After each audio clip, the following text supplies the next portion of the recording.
얘기를 하고 갈 건데 그게 맞는 것 같아. 또 그분이 이런 얘기를 해주더라고. 익숙하지 않은 사람이 시나리오를 쓰면 어떤 인물이 나와도 다 감독 같은 인물들이라는 거야. 감독 1, 감독 2, 감독 3, 감독 4 인물의 다양성이 펼쳐지지 못한다는 거야.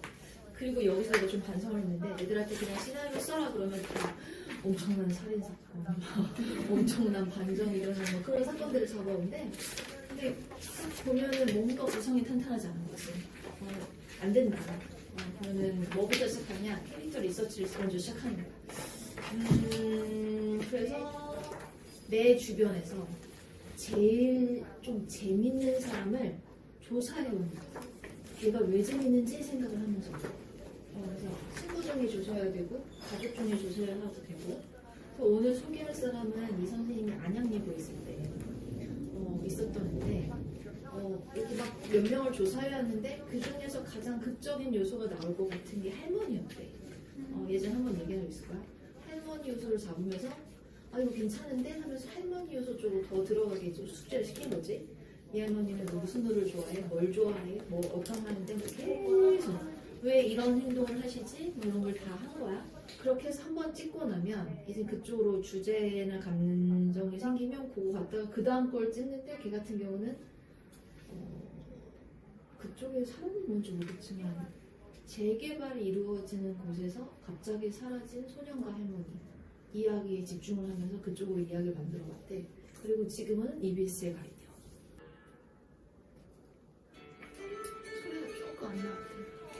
시끄러워 하면서 짜증냄새 나는데 끝났고요. 그래서 우리도 저거 해볼 거야. 8분짜리인데 목표는 5월 말. 5월 말. 그래서 편집해서 10일 때 선보인다. 네? 뭘 편집해요? 글까지만. 촬영 말고. 글까지만.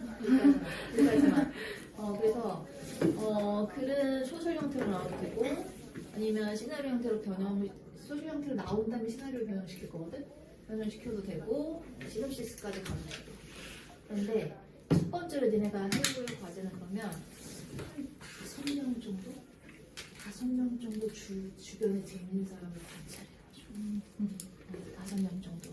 얘는 어떤 행동을 하기에 재밌는지, 쟤는 왜 저런 행동을 하게 됐을까? 뭔가 특이한 거, 정말 재밌는 사람을 찾아요. 재밌는 사람. 재밌는 사람이 없으면 한 3명, 2명까지 가도 돼요. 도저히 없으면 1명이라도 돼요. 결국은 1명 선택해서 쭉 갈 거니까 재밌는 사람을 찾아와서 가족도 되고 친구도 되고 정말 자세히 조사해 보셔야 돼요. 그래서 우리가 계속 얘기하면서 극화시킬 거야. 예를 들어서 저기 당신은 사람과 함께 태어나서 이거 있죠? 네. 이거는 넣은 여자야. 넣은 여자야. 그 애가 할머니 진짜 모습이 아니야. 진짜 모습이 아닌데 할머니가 바라는 마음과 할머니가 원하는 것과 대비되는 현실 이걸 극화시켜서 그쪽으로 보여주기 위해서 넣은 요소라고 하더라고. 그래서 우리도 실제 인물을 갖고 오긴 하지만 몇몇 극적인 요소를 넣어서 극화시키고 그러면서 짧지만 완결성 있는 글까지 가는 게 우리 목표예요. 혹시 리서치 작업에 이해가 이거 한 거 보니까 나중에는 이 할머니에 대해서 조사한 게 엄청 길어지더라고. 정말 많이 길어져서 같이 계속 얘기하면서 극적인 작업을 한 거니까 처음에는 가볍게 조사해주세요. 그래서 우리가 얘기하면서 끌리는 인물을 서로 잡아주자. 그런 거 아니야? 이 인물이 있잖아요. 잠시만요. 관찰한 인물을 토대로 소설의 형태를 쓴 다음에 그것을 시나리오 옮기는 작업을 하고 그거를 축제 때 제출한다 하셨잖아요. 근데 이 시나리오 혹은 시놉시스여도 상관없다. 그치. 라면은 소설이어도 돼. 소설이어도 어느 소설로 가도 돼. 소설까지 가도 돼. 네. 그래 소설까지만 가도 돼. 그냥 트리트먼트로 해도 돼요? 응? 트리트먼트에서는 형식이 정해져 있지 않기 때문에 소설과도 비슷한 형태가 나올 수 있으니까. 좀 그거 하고 바로 영화를 만들었다. 이 아이는. 그런데 나는 조사하고 글을 쓸 거고 글을 쓴 다음에 그걸로 시나리오를 만들어 볼 거고 그 다음에 원하는 사람 촬영까지 가셨어요. 가벼우니까. 이렇게 해서 만약에 촬영까지 가실 거면 꼭 영화제에 내보세요. 이렇게 그러면은 이 작업을 지금 첫 번째 주식 이 작업 시작이에요. 오늘이 지금 5월 첫 번째 주잖아. 네. 네. 다음 주에 3명에서 5명 잡아오세요. 네. 잡아오면 그거 갖고 막 얘기를 하자. 어떤 사람이 가장 매력적인지. 네. 오케이, 여기까지야. 시작할게요. 네. 장면이란 무엇인가? 장면이 모여서 이야기를 구성하고요. 하나의 장면은 반드시 극적인 요소, 위험 요소를 보여줘야 합니다. 하나의 장면은 시작과 중간, 끝이 같지만 독자의 모두를 반드시 보여줄 필요는 없고 하나의 장면마다 이야기가 더 높고 더 목표를 향해 전진할 수 있도록 도움을 주는 요소가 포함되어 있어야 합니다. 근사한 문장을 쓸 수 없다는 이유로 힘들어할 필요는 없고요. 결국 이야기를 완성하는 것은 장면이고 구조와 내용 장면들이 근사해야 합니다. 그리고 장면을 구성하는 것은 독립적인 장소와 시간을 하나의 장면은 독립적인 장소와 시간을 갖는데 시간이 거꾸로 가는 등 장소나 시간이 바뀌면 새로운 장면이 시작되었다고 볼 수 있습니다. 네, 하나의 챕터는 하나의 장면만 전달할 수도 있고 여러 개의 장면을 전달할 수도 있는데 규칙이 존재하지 않기 때문에 그 장면에 대해서 어떻게 할 것인지는 자신의 선택에 달려 있습니다. 그리고 장면의 기능은 여러 가지가 있는데 이제 중요한 것은 하나의 장면은 장소나 인물에 대한 묘사로만 채워져서는 안 되고요. 그 장면은 목표를 가져야 합니다. 그리고 다 읽어보면 장면의 역할이 나와 있죠. 그 장면의 완급을 조절을 해야 되는데 이 장면마다 목표를 분명히 해야 합니다. 네, 무턱대고 장면을 그냥 막 쓰지 말고 그 의미나 목표를 찾고 미리 목표를 정하면서 쓰는 것이 중요하고요.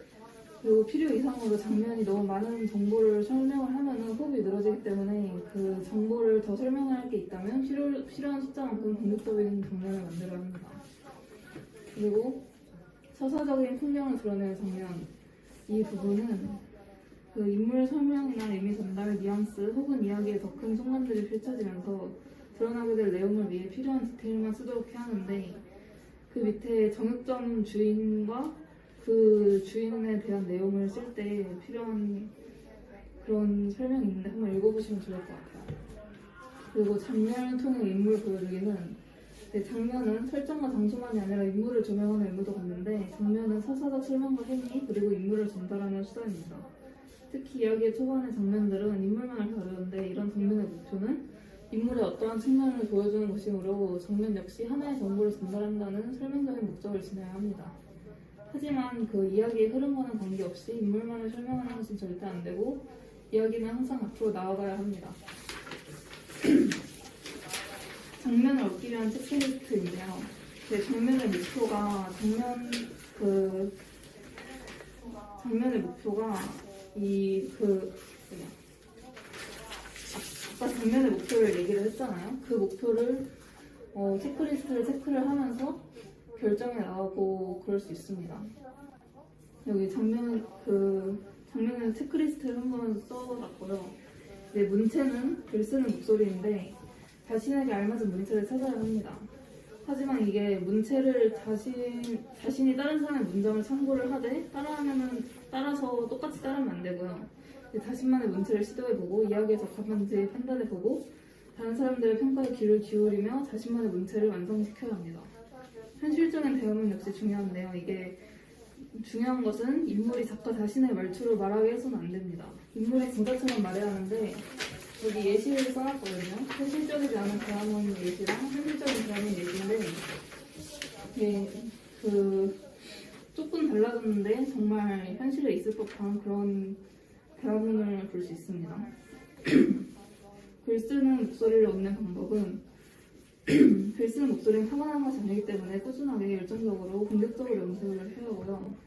효율적인 이야기 도구는 비트 문장표인데 이야기에 필요한 장면 각각을 짧게 설명하는 단어 혹은 문장으로 구성한 장면 표고 장면 자체를 완전히 쓸 필요는 없고 어떤 아이디어나 순간을 묘사하는 것으로 충분합니다. 비트 문장표를 사용하면 어느 부분을 고쳐야 하는지 쉽게 알아볼 수 있습니다. 이야기의 파트를 비트 문장표로 작성한다면 이렇습니다. 그리고 무작정 쓰기의 치명적 단점인데요. 이야기를 무작정 쓰기 시작하면 안 됩니다. 어떠한 결말을 염두에 두고 글을 쓰지 않고 떠오르는 대로 이야기를 쓴다면 이야기의 내용을 엄청나게 고쳐야 합니다. 쓰다가 중간에 이야기가 어떻게 끝날 것인지 깨닫고 목표를 만들기 시작할 것이므로 무작정 쓰면 안 됩니다. 그리고 무작정 쓰기보다는 계획적으로 글을 써야 하고요. 이야기를 구성하는 4개의 파트는 파트 설정, 파트 2 반응, 파트 3 공격, 파트 4 해결로 나뉘는데 1차 플롯 포인트에서 거대한 사건이 발생하여 주인공의 여정, 필요, 모험, 실제 이야기가 규정되기 전까지의 주인공과 위험 요소를 소개합니다. 파트 2는 주인공은 지금까지와는 다른 인생을 살게 됩니다. 1차 플롯 포인트에서 새로운 요청 혹은 필요가 발생했기 때문에 주인공은 새로운 여정에 놓이게 됩니다. 파트 3 공격은 도망치고 숨고 반응하고 물러서던 주인공은 이야기의 중간 포인트에서 공격에 나섭니다. 그러면서 문제를 해결할 방법을 적극적으로 찾기 시작합니다. 파트 4 해결은 주인공의 내면의 악마를 극복하고 갈등을 해결하며 목표를 달성하는 기폭제로 거듭납니다. 이야기의 필수적인 전환점인데요. 오프닝 믿기, 1차 플롯 포인트, 중간 포인트, 2차 플롯 포인트 결말이 이야기의 필수적인 전환점입니다.